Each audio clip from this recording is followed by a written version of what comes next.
Kharkov is the third largest city in the Soviet Union, an industrial giant, the cultural capital of Ukraine.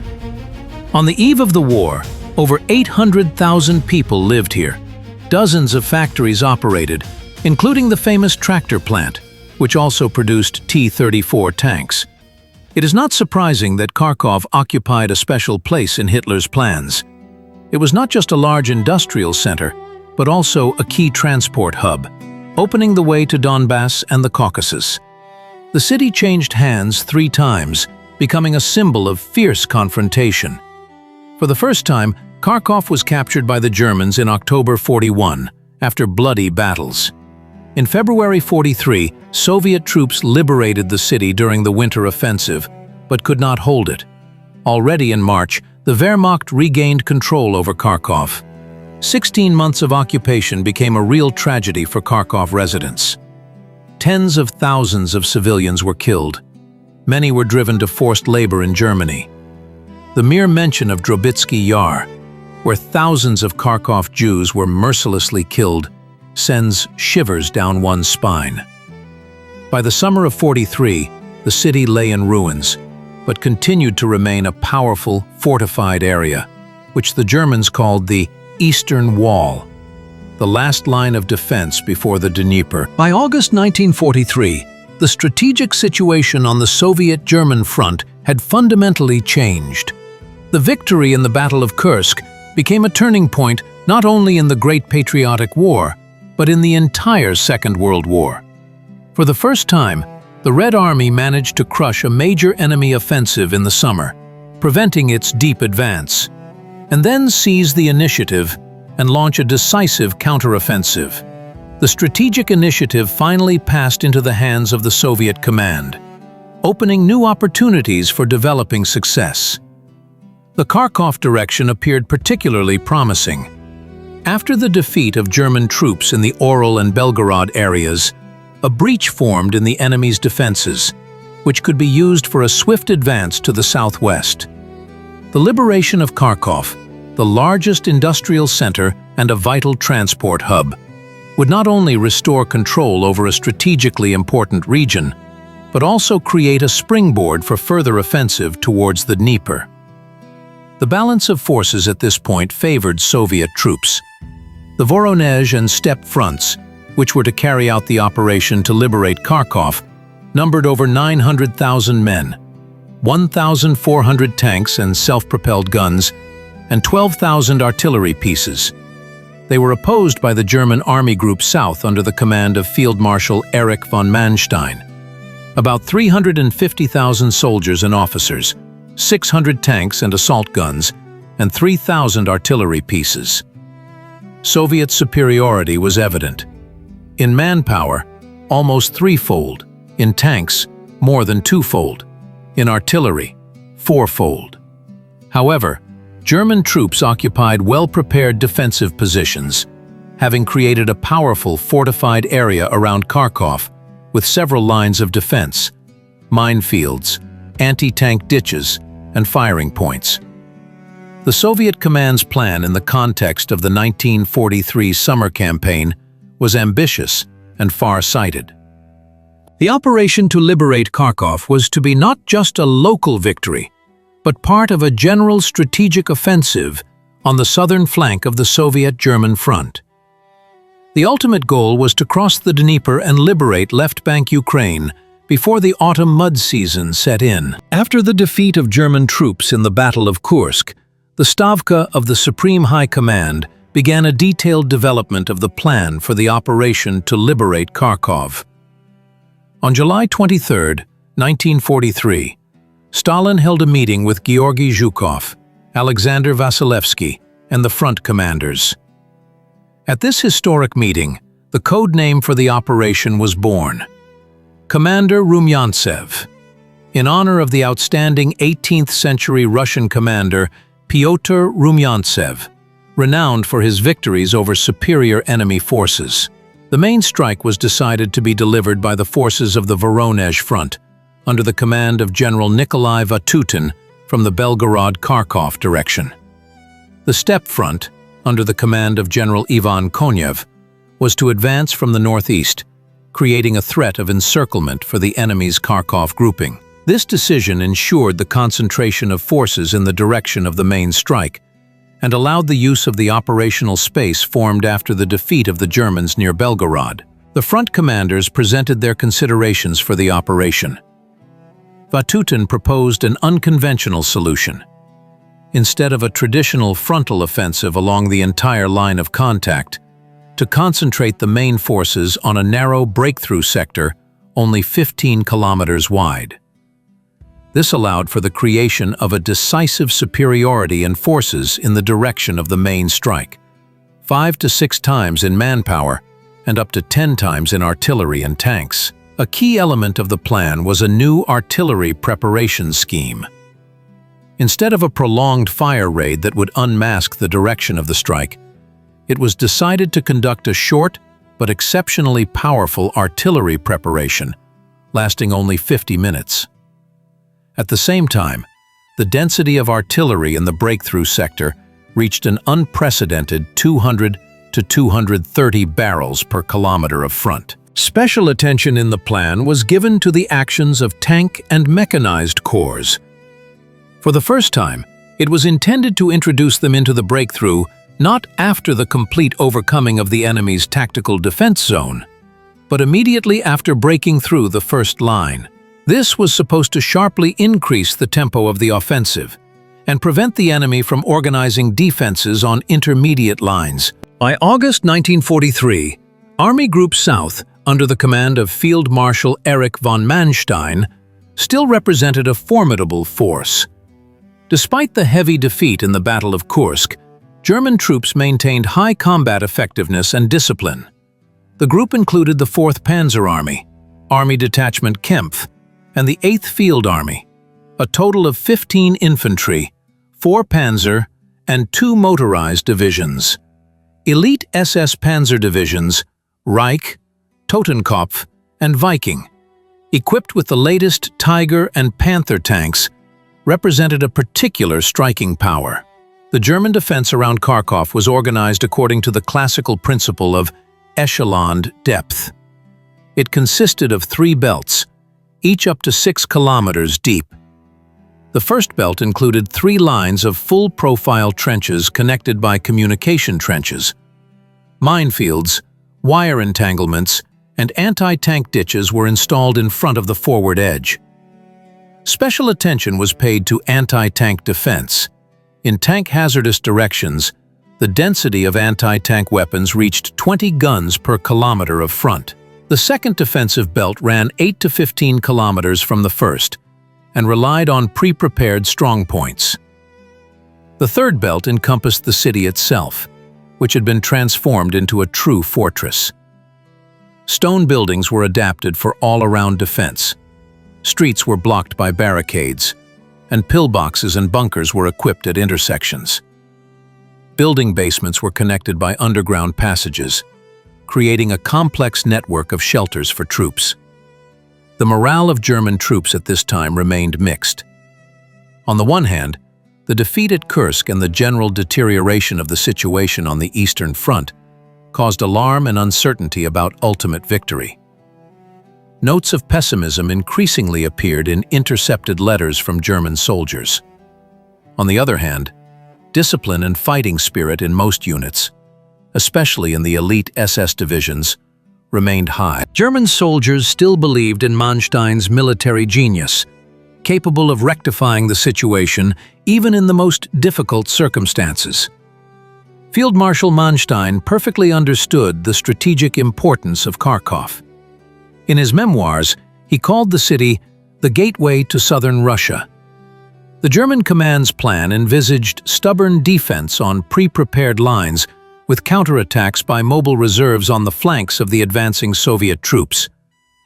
Manstein hoped to wear down Soviet troops in defensive battles, and then, using the maneuverability of his panzer formations, defeat them piecemeal, as he had managed to do in the spring of the same year. 2 weeks before the start of Operation Commander Rumyantsev, intense preparatory work unfolded among the troops of the Voronezh and Steppe fronts.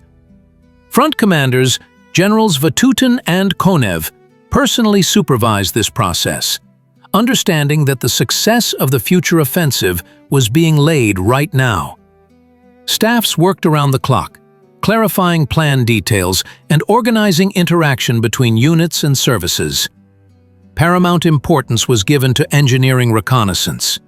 Sappers, under the cover of night, advanced to the German front line, studying the system of fortifications, minefields, and enemy firing points. This information was immediately marked on maps and used in planning artillery preparation and assault group actions.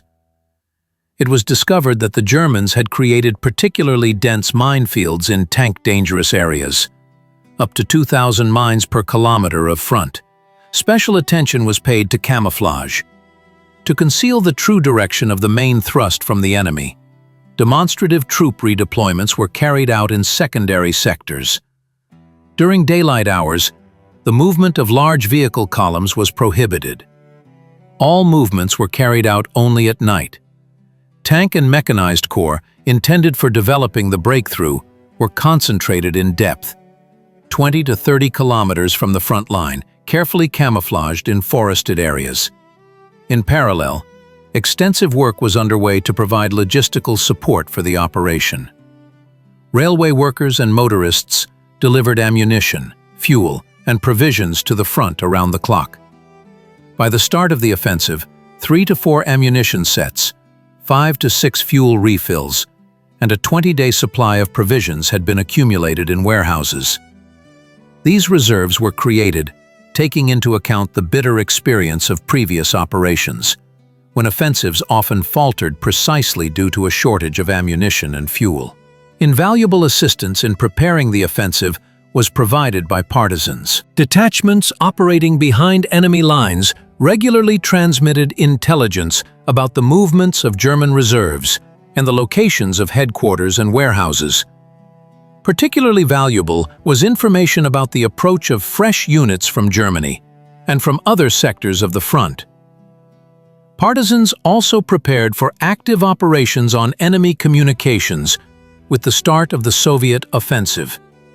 Military intelligence gathered information about the plans of the German command.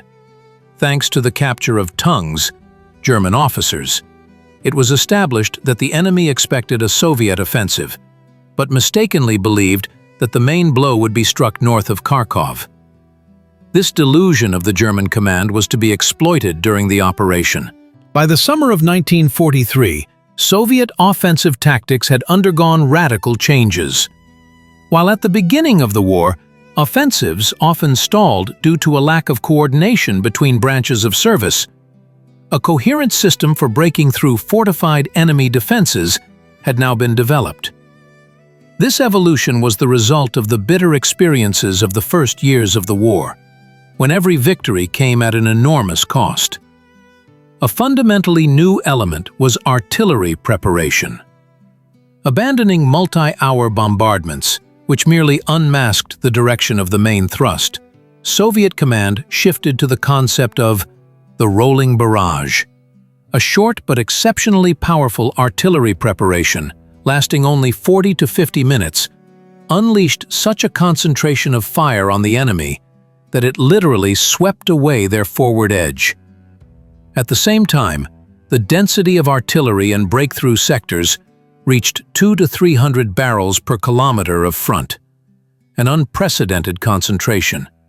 The interaction between infantry and tanks changed radically. While previously tanks often operated independently, they now advanced in close cooperation with infantry. Assault groups were created, including rifle units, sappers, flamethrower operators, and light tanks. Such groups systematically dislodged the enemy from strong points, preventing them from organizing counterattacks. A fundamental innovation was the use of tank and mechanized corps. They were now introduced into battle not after a complete breakthrough of enemy defenses, but immediately after overcoming the first line. This allowed for a sharp increase in the pace of the offensive and prevented the enemy from consolidating on intermediate lines. Mobile formations rapidly broke through into operational depth. bypassing centers of resistance and creating a threat of encirclement for enemy groupings. Special attention was paid to maneuver warfare. Instead of frontal attacks, flanking maneuvers, envelopments, and flank attacks were preferred. Having identified a weak point in the enemy's defenses, Soviet troops concentrated maximum forces there to breach it and develop the success. This tactic sharply contrasted with the actions of the first period of the war, when offensives were often conducted along the entire front without a clearly defined direction of the main thrust. A crucial element of the new tactics was continuous offense. Battles no longer ceased with the onset of darkness. Advanced detachments continued their advance at night, giving the enemy no respite to organize defenses. This psychologically exhausted German troops, who were accustomed to active combat operations subsiding at night. On August 3, 1943, at 5 in the morning, the silence over the fields of Belgorod Oblast was shattered by the deafening roar of artillery. Thousands of guns and mortars of the Voronezh and steppe fronts opened a hurricane of fire on enemy positions. Operation Commander Rumyantsev had begun.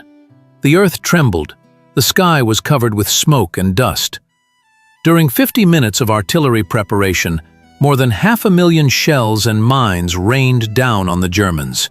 The density of fire was such that in some areas there were up to 300 explosions per minute for every 100 meters of German defense. Soviet aviation launched massive strikes against enemy artillery positions, headquarters, and reserves.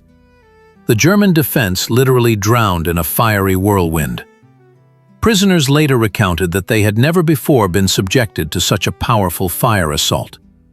Many fortifications were completely destroyed, communications were disrupted, and unit control was lost. At 8:35, the artillery fire was shifted to the depth of the defense, and Soviet infantry, supported by tanks, rushed forward. In the direction of the main thrust of the Voronezh front, the 6th Guards and 5th Guards tank armies advanced. They broke through the enemy's defenses on a narrow 15-kilometer section of the front southwest of Belgorod. In this sector, the Soviet command created an overwhelming superiority. 6-fold in manpower, 8-fold in artillery, and 4-fold in tanks. Despite the powerful artillery preparation, German troops offered fierce resistance. Especially stubbornly held out were units of the SS Totenkopf division, occupying key heights. Soviet assault groups had to literally gnaw through the defense, destroying one strongpoint after another. By the end of the first day, the troops of the Voronezh front had advanced up to 10 kilometers deep, breaking through the enemy's first line of defense. The steppe front, advancing to the east, also achieved significant success, advancing 8 kilometers. On August 4, the offensive continued with increasing force. The 1st and 5th Guards tank armies were introduced into the breakthrough. This decision fully justified itself. The pace of the offensive sharply increased. General Katukov's tankers, skillfully maneuvering on the battlefield, bypassed enemy strongpoints, disorganizing their defense and creating panic in the rear. By the end of the day, Soviet troops had advanced another 20 kilometers, extending the breakthrough front to 35 kilometers. The German command, realizing the scale of the threat, hastily redeployed reserves, trying to close the gap in the defense. Field Marshal Manstein personally arrived in the combat zone to coordinate the actions of his troops. On August 5th, it became clear that the first line of German defense had been finally broken through. Soviet tank wedges deeply penetrated the enemy's positions, threatening to encircle large groupings. Especially successful was General Katukov's 1st Tank Army, which had advanced up to 50 kilometers deep in 3 days. The new tactics of artillery preparation and inter-branch cooperation fully justified themselves. Instead of exhausting frontal attacks, Soviet troops delivered concentrated blows on narrow sectors and then developed the success with mobile formations. This allowed them to conserve forces and resources, achieving maximum results with minimal losses. On August 6th, General Katukov's First Tank Army, like a steel wedge, plunged into the operational depth of the German defenses. The tankers operated in a new way, not dispersing forces on secondary targets, but rapidly advancing, bypassing centers of resistance and leaving them to the care of subsequent echelons of infantry. This tactic allowed for maintaining a high pace of offensive, up to 30 kilometers per day, which was unprecedented for previous operations. Advanced detachments of tankers, reinforced by motorized infantry, acted as true raiding groups, suddenly appearing where they were not expected, seizing bridges, road junctions, and heights. Behind the first echelons moved the main forces, finishing off scattered enemy groups. General Popov's 2nd Tank Corps particularly distinguished itself. Its brigades covered 60 kilometers in 2 days, forced the Merla River, and created a real threat of encircling the German Kharkov grouping from the west. The commander of the 35th Tank Brigade, Colonel Shevchenko, employed a daring maneuver. Upon discovering a column of German equipment, he did not attack it head-on, but set up an ambush in a forest belt. When the enemy's leading vehicles drew level with the positions of the Soviet tankers, they opened a hail of fire from close range. In this battle, 17 German tanks and armored personnel carriers were destroyed, and valuable documents from the staff of a tank division were captured. The German command, realizing the danger of encirclement, hastily transferred reserves, trying to close the gaps in the defense. Field Marshal Manstein withdrew the SS tank divisions Reich and Totenkopf from other sectors of the front, throwing them against the flanks of the Soviet tank wedge. However, it was already too late. The pace of the Soviet offensive did not allow for organizing a continuous defense. On August 10th, advanced units of General Rotmistrov's 5th Guards Tank Army reached the approaches to Kharkov from the north, and formations of the steppe front enveloped the city from the east. The German Kharkov grouping found itself semi-encircled. The key factor for success was not only the skillful actions of commanders, but also the incredible heroism of ordinary tankers. Lieutenant Martinov's crew from the 33rd Tank Brigade destroyed 4 German tanks and 6 anti-tank guns in a single battle, ensuring the advance of the entire brigade. When their T-34 was hit, the crew continued to fire from the burning vehicle until they had expended all ammunition. The heavily wounded driver-mechanic Karpenko managed to drive the tank out of the line of fire and save his comrades. The pace of the Soviet offensive stunned the German command. If in previous operations the average rate of advance was 5 to 7 kilometers per day, it now reached 20 to 30 kilometers. This did not allow the enemy to consolidate on intermediate lines and organize a stable defense. The sky over Kharkov in August of '43 turned into an arena of fierce confrontation. Air battles did not cease for a single day, determining the success of the entire ground operation. Soviet command understood perfectly. Without air superiority, breaking through enemy defenses would cost unjustifiably high losses.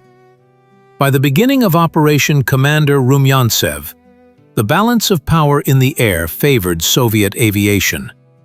The 2nd and 5th Air Armies, supporting the offensive of the Voronezh and steppe fronts, numbered more than 1,000 aircraft of various types. The German 4th Air Fleet could oppose them with about 500 machines. However, German aces still remained a formidable opponent, having an advantage in experience and tactical training. From the first hours of the operation, Soviet aviation acted according to a clear plan. Fighter groups of 16 to 20 machines patrolled over the battlefield, covering ground troops. Il-2 attack aircraft struck artillery positions, concentrations of enemy equipment and personnel. The pilots of the legendary flying tanks descended to treetop level and literally mowed down German positions with rockets and cannon fire. The German command threw its best fighter units into battle, including the famous Udet Squadron. On August 8th, one of the largest air battles of the operation took place in the Bogodukov area. More than 100 aircraft from both sides circled in a deadly carousel at altitudes from 1,000 to 4,000 meters. Soviet pilots applied new tactics. Yak-9 fighters operated at medium altitudes, while La-5s covered them from above, thwarting German attempts to attack from the upper hemisphere. In this battle, Guards Captain Klubov from the 16th Guards Fighter Regiment distinguished himself particularly. Noticing that a flight of attack aircraft was attacked by 6 Messerschmitts, he bravely rushed to their rescue. In a short skirmish, Klubov shot down 2 German fighters and forced the others to retreat. For this feat, the pilot was nominated for the title of Hero of the Soviet Union. Soviet attack aircraft played a decisive role in the air confrontation. Their massive strikes on enemy communications prevented the German command from maneuvering reserves. Particularly effective were the actions of the 8th Guards Assault Aviation Regiment under the command of Lieutenant Colonel Mikhailichenko. His pilots destroyed more than 50 tanks and armored personnel carriers, 20 artillery batteries, and several railway echelons with ammunition in 3 days. German pilots resisted desperately, but with each day their activity decreased. If in the first days of the operation the Luftwaffe made up to 300 sorties daily, by mid-August this figure had halved. Losses and crew fatigue, forced to make 3 or 4 combat sorties a day, took their toll. By August 20th, Soviet aviation had finally gained air superiority. This allowed PE-2 and Il-4 bombers to inflict unpunished strikes on resistance strongholds in Kharkov itself. German anti-aircraft gunners resisted desperately, but could not stop the armada of Soviet aircraft. By mid-August 1943, the Soviet offensive on Kharkov was developing so rapidly that Field Marshal Manstein found himself facing the real threat of his group being completely encircled. In this critical situation, the German command made a last attempt to turn the tide of the battle. On August 12th, the SS Panzer Divisions, Leibstandart and Totenkopf, transferred from other sectors of the front, launched a powerful counterattack on the flank of General Katakov's advancing 1st Tank Army in the Bogodukov area. German tanks attacked suddenly in the pre-dawn gloom. More than 100 vehicles, including the newest Tigers and Panthers, supported by aviation, fell upon the positions of the 6th Tank Corps. A fierce tank battle ensued. Soviet tank crews, despite the suddenness of the strike, offered stubborn resistance. The 112th Tank Brigade of Colonel Gusev particularly distinguished itself, which, having taken up all-round defense, repelled 17 attacks during the day, destroying 28 German tanks. Manstein threw all available reserves into battle. German tanks managed to penetrate the combat formations of Soviet troops up to 10 kilometers deep, creating a threat of encirclement for the advanced units. A real danger of disrupting the entire operation arose. The commander of the Voronezh front, General Vatutin, assessed the situation as critical, but did not lose his composure. He immediately transferred General Rotmistrov's 5th Guards Tank Army and several artillery anti-tank brigades to the threatened sector. On August 14th, one of the largest tank battles of this stage of the war unfolded near the village of Olshany. Up to 700 tanks and self-propelled guns participated from both sides. The battlefield for tens of kilometers was shrouded in smoke and dust. German Tigers, using their advantage in firing range, tried to shoot Soviet vehicles from a distance of 1.5 to 2 kilometers. Soviet tank crews responded with maneuverable tactics. With swift flanking attacks, they closed the distance and struck German tanks in the side, where the armor was thinner. Soviet artillery played a special role in repelling the counterattack. Anti-tank brigades advanced to threatened directions, created an insurmountable curtain of fire. The artillerymen stood to the death. Sergeant Kalinin's crew from the 18th Fighter Anti-Tank Brigade knocked out 8 German tanks in a day of fighting, including 3 Tigers. Even when the gun was destroyed by a direct hit, the artillerymen continued the fight, using anti-tank rifles and grenades. By the end of August 15th, the enemy's counterattack was repelled. German tank divisions, having suffered heavy losses, retreated to their initial positions. Manstein's attempt to turn the tide of the battle failed. Moreover, this counterattack only weakened German defenses in other sectors, drawing reserves away from Kharkov. The Soviet command learned important lessons from this crisis. Reconnaissance was intensified. Cooperation between tank and combined arms formations was improved, and a more reliable anti-tank defense was organized on the flanks of the advancing groups. This allowed subsequent German counterattacks to be parried without a significant reduction in the pace of the offensive. On August 18, 43rd, Soviet troops reached the outer defensive perimeter of Kharkov. Before the attacking units lay a powerful system of fortifications, a veritable fortified area that the Germans had been building for almost 2 years. 3 lines of full-profile trenches, hundreds of dugouts and machine gun nests, minefields up to 300 meters deep, anti-tank ditches, and escarpments. The factory outskirts presented particular difficulty. The tractor plant, the KHTZ, and other industrial giants had been turned into impregnable fortresses with concrete firing points and underground communications. The Soviet command understood. A frontal assault would lead to unjustified losses. Therefore, a special assault tactic was developed. Infantry divisions were broken down into assault groups, numbering from 30 to 50 people. Each group included riflemen, machine gunners, flamethrower operators, sappers, and artillerymen with anti-tank guns. Such groups operated autonomously, infiltrating between enemy strongpoints and attacking them from the rear and flanks. The first to engage in battle for the city's outskirts were units of General Galinin's 70th Army and General Rotmistrov's 5th Guards Tank Army. Particularly fierce fighting unfolded for the tractor plant, a symbol of Soviet industrialization, turned by the Germans into a powerful node of resistance. Here, units of the SS Totenkopf division defended, an elite unit whose soldiers fought with fanatical tenacity. The assault groups operated methodically and effectively. While one part of the group pinned down the enemy with frontal fire, another bypassed the strongpoint from the flank. Sappers made passages through minefields, and flamethrower operators burned the enemy out of dugouts.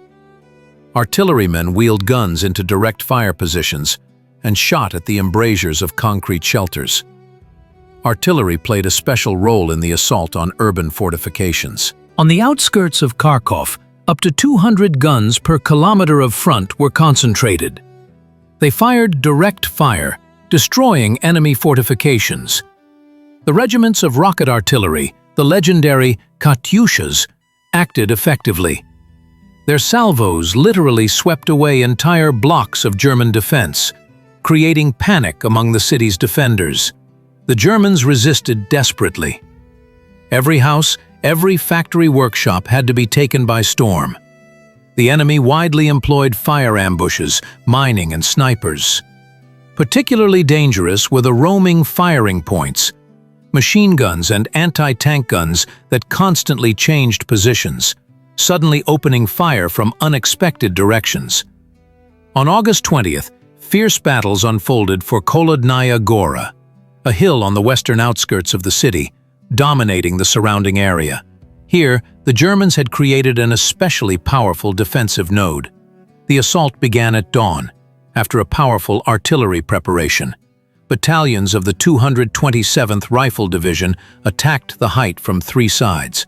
The Germans met the advancing troops with a hail of fire. By mid-August 1943, Field Marshal Erich von Manstein found himself in an extremely difficult position.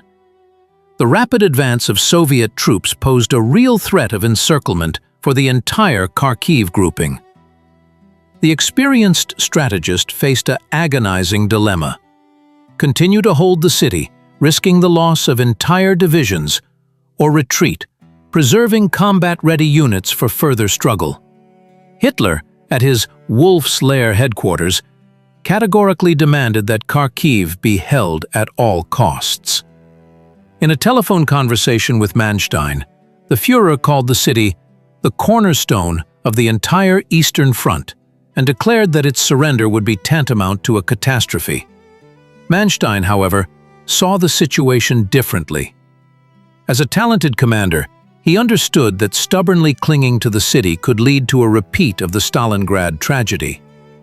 In his memoirs, he later wrote, "The strategic value of a territory is determined not by political ambitions, but by military expediency." Holding Kharkiv became meaningless when the threat of encirclement of the entire grouping arose. On August 17th, Manstein convened a meeting of the commanders of the Army Group South. The atmosphere was tense. General Hoth, commander of the 4th Panzer Army, reported that Soviet tank wedges had already bypassed the city from the north and west, creating a real threat of encirclement. SS Obergruppenführer Paul Hauser, commander of the 2nd SS Panzer Corps, confirmed that his units were suffering heavy losses and would not be able to hold their positions for long. After a long discussion, Manstein made a decision that ran counter to Hitler's order. He gave orders to begin a systematic withdrawal of troops from Kharkiv to avoid encirclement. To justify his decision, the field marshal used a tactical ploy. He reported to the Führer's headquarters that the retreat was a temporary maneuver to prepare a counterattack. Hitler reluctantly agreed, but demanded that the city be held for at least another week, until reserves from the west arrived. Manstein understood that this was impossible, but formally agreed to the Führer's demand. On August 18th, the covert evacuation of German troops from Kharkiv began. Rear services, artillery, and tank units were withdrawn first. Infantry divisions remained in position, covering the retreat. To conceal the evacuation from Soviet intelligence, the Germans intensified artillery fire and conducted demonstrative counterattacks in certain sectors. However, the Soviet command quickly unraveled the enemy's plan. Aerial reconnaissance detected columns of German equipment moving west. Partisans reported the mining of important objects in the city, which clearly indicated preparation for a retreat. General Konev, commander of the Steppe Front, immediately ordered an acceleration of the offensive to prevent the enemy from making an organized withdrawal. On August 22, 1943, the decisive moment in the battle for Kharkov arrived. At dawn, as the first rays of the sun illuminated the city's ruined quarters, units of the Steppe Front launched a general offensive. Assault groups, formed from the most experienced fighters, surged towards the city center from 3 directions simultaneously. From the east, advanced units of the 69th Army under General Kryuchenkin, from the north, the 57th Army under General Hagen, and from the south, subdivisions of the 5th Guards Tank Army under General Rotmistrov. The German command, realizing the inevitability of defeat, attempted to organize the evacuation of its troops, but time had run out. Soviet tank wedges had already cut off the main escape routes. To cover the retreat, special rearguard groups were left behind, consisting primarily of SS men from the Totenkopf and Reich divisions. They entrenched themselves in the stone buildings of the city center, turning every house into a fortress. Fierce battles unfolded for Dzerzhinsky Square and the adjacent quarters. Here were massive administrative buildings with thick walls, ideal fortifications for the defenders. The assault group of Captain Brozhnikov from the 183rd Rifle Division employed an unconventional tactic. Instead of a frontal assault, the fighters penetrated the building through underground communications and suddenly attacked the Germans from the rear. In a fierce hand-to-hand combat, over 40 Nazis were eliminated, and important documents and minefield maps were captured. Tankers of the 5th Guards Army operated in small groups of 3 to 5 vehicles, supporting the infantry in street battles. They advanced to intersections and fired directly at fortified buildings. The crew of Lieutenant Davidov particularly distinguished itself. His T-34, maneuvering between ruined buildings, destroyed 3 anti-tank guns and 2 machine gun nests, ensuring the advance of an entire battalion. Coordination between various formations was carried out using radio communication and special liaison officers. The commander of the steppe front, General Konev, personally supervised the operation's progress, located at an observation post in the suburbs of Kharkov. His clear and timely instructions allowed for the prompt redeployment of reserves to critical sectors and maintained a high tempo of attack. By noon on August 22nd, Soviet troops already controlled about 70% of the city territory. German resistance persisted only in isolated strongholds: the railway station, Gazprom, and Shevchenko Park. In the evening of the same day, the final phase of the assault began. Fresh units, which had not participated in previous battles, were allocated for the decisive strike. This allowed for maintaining a high intensity of attacks, giving the enemy no respite. The fighting did not cease at night. Soviet assault groups, using night vision devices and flare rockets, continued to methodically clear block after block. The effectiveness of night operations proved to be a surprise for the Germans, who were accustomed to active combat operations dying down with the onset of darkness. On August 23rd, at 4 o'clock in the morning, the decisive attack on the last pockets of resistance began. After a short but powerful artillery preparation, assault groups simultaneously attacked the railway station, Gazprom, and Shevchenko Park. By 10 o'clock in the morning, organized enemy resistance ceased. Individual groups of German soldiers, cut off from the main forces, tried to break out of the encirclement, but most of them were destroyed or taken prisoner. Operation Commander Rumyantsev went down in history as one of the key battles of the Great Patriotic War, which changed the strategic situation on the southern flank of the Soviet-German front. On August 23, 1943, the Red Banner once again flew over Kharkov. The third largest city of the Soviet Union was finally liberated after almost 2 years of occupation. Militarily, the results of the operation exceeded initial expectations. Over 20 days of offensive, Soviet troops advanced 140 kilometers, defeated 15 German divisions, including 4 tank divisions. The enemy lost about 20,000 soldiers and officers killed, and more than 10,000 captured. More than 300 tanks, more than 500 aircraft, and more than 1,000 artillery pieces were destroyed. Soviet losses were also significant. About 70,000 people, of which irreversible losses were about 20,000. However, the ratio of losses for the first time in the war was in favor of the Red Army. The experience of breaking through the enemy's deeply echeloned defense became especially valuable for Soviet military art. The new tactics of artillery preparation, interaction of different branches of arms, and the introduction of large tank formations into the breakthrough proved their effectiveness. The average pace of the offensive was 5 to 7 kilometers per day, an unprecedented indicator. This experience formed the basis of subsequent offensive operations and largely determined the nature of hostilities in the final stage of the war. The liberation of Kharkov had enormous political significance.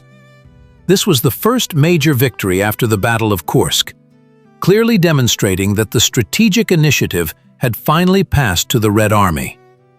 For millions of Soviet people, the return of the country's third-largest city became a symbol of the inevitability of final victory. The moral uplift in the troops and among the civilian population was colossal. The international resonance of the victory near Kharkov is also difficult to overestimate. The Western allies of the USSR received clear proof of the Red Army's ability to defeat the Wehrmacht independently. Pro-Soviet sentiments intensified in neutral countries. In Germany's satellite countries, internal political crises began, and anti-war demonstrations intensified. Even in the Third Reich itself, the first signs of demoralization appeared. Goebbels' propaganda could not hide the scale of the defeat. Secret reports from the security service noted a decline in the morale of the German population. The liberation of Kharkov opened the way for Soviet troops to the Dnieper and created the prerequisites for the liberation of left bank Ukraine.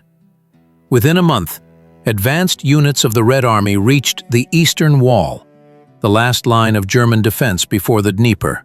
The Wehrmacht lost its last chances to restore strategic balance on the Eastern Front.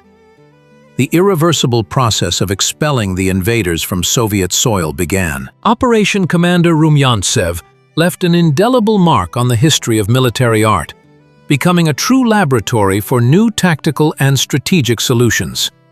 Decades later, military theorists continue to study its unique experience, finding in it answers to the challenges of modern conflicts. It was in the battles for Kharkov that the Soviet command refined methodologies that shaped the face of military science for many years to come. First and foremost, the Kharkov operation demonstrated a revolutionary approach to breaking through fortified defenses. The concentration of forces on a narrow front sector, a principle perfected in August of '43, became the cornerstone of offensive tactics. Creating overwhelming superiority in manpower and equipment in the direction of the main thrust allows even the strongest defenses to be overcome without unjustified losses. This lesson remains relevant today, when military conflicts are characterized by a high density of weapons. No less valuable a legacy was the new concept of artillery preparation. The rejection of lengthy but ineffective bombardments in favor of a short but exceptionally powerful rolling barrage revolutionized military affairs. Modern concepts of fire shock and parallel engagement originate precisely in those August days of '43. The masterful use of tank formations deserves special attention. Introducing large mechanized groupings into the breach immediately after overcoming the first line of defense, without waiting for the complete breakthrough of the tactical zone. This technique radically changed the pace of the offensive. Today, this idea has transformed into the concept of deep operation, using air-mobile forces and precision weapons. The Kharkov operation provided military science with invaluable experience in the field of inter-service coordination. Clear coordination of infantry, tanks, artillery, and aviation became a decisive factor for success. In modern conditions, this principle has been embodied in the concept of network-centric warfare, where all participants in combat operations are united by a single information system. The lessons of storming urban fortifications have also not lost their relevance. The tactic of assault groups, developed during the liberation of Kharkov, with necessary modifications, is also applied in modern urban battles. The principles of blocking, isolating, and systematically clearing resistance nodes remain unchanged, despite the emergence of new technical means. Operation Commander Rumyantsev holds a special place in the history of the Great Patriotic War. It became not just a victorious battle, but a turning point, after which strategic initiative finally passed to the Soviet command. The liberation of Kharkov symbolized the beginning of the Red Army's unstoppable movement westward, towards the borders of Germany, and a complete victory over Nazism.